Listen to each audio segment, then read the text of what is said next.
Keaslian surat-surat Rasul Paulus seringkali dipersoalkan bahwa surat-surat itu sebenarnya bukan ditulis oleh Rasul Paulus. Dan itu bertentangan dengan berita Injil, sehingga Rasul Paulus surat-suratnya dianggap sebagai suatu penyimpangan terhadap berita yang disampaikan oleh Yesus. Kita dapat melihat masalah keaslian surat-surat Rasul Paulus di dalam Papirus 46. Kalau saudara melihat di dalam Papirus 46 yang dalam teksnya itu diteliti, karbon 45 itu usianya antara 175 sampai dengan 225 Masehi, maka kita akan bisa melihat sebuah gambaran yang penting di sana, yaitu bahwa Papirus 46 atau P46 itu tidak mengalami sebuah pertentangan antara Kodeks Sinaiticus maupun Kodeks Vatikanus. Konsisten.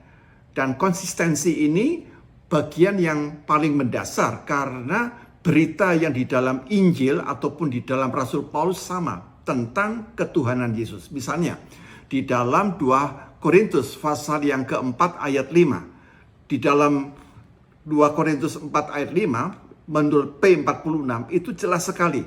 Dinyatakan sebab bukan diri kami yang kami beritakan, tetapi Yesus Kristus sebagai Tuhan dan diri kami sebagai hambamu karena kehendak Yesus. Maka dapat ditangkap dengan jelas bahwa ketuhanan Yesus itu sinambung antara Injil-Injil yang ada. Sebelumnya saya telah membahas tentang keaslian Injil Yohanes P66 itu sama dengan P tentang ketuhanan Yesus dengan P46.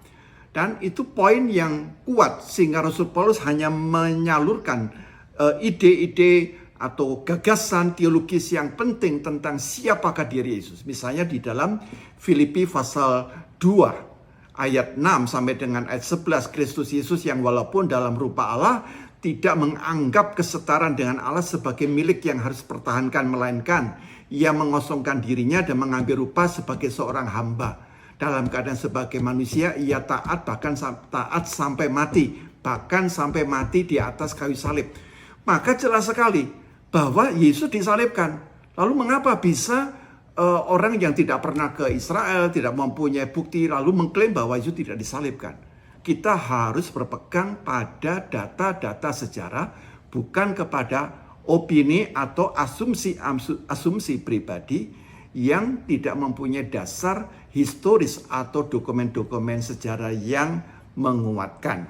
Mari kita membahas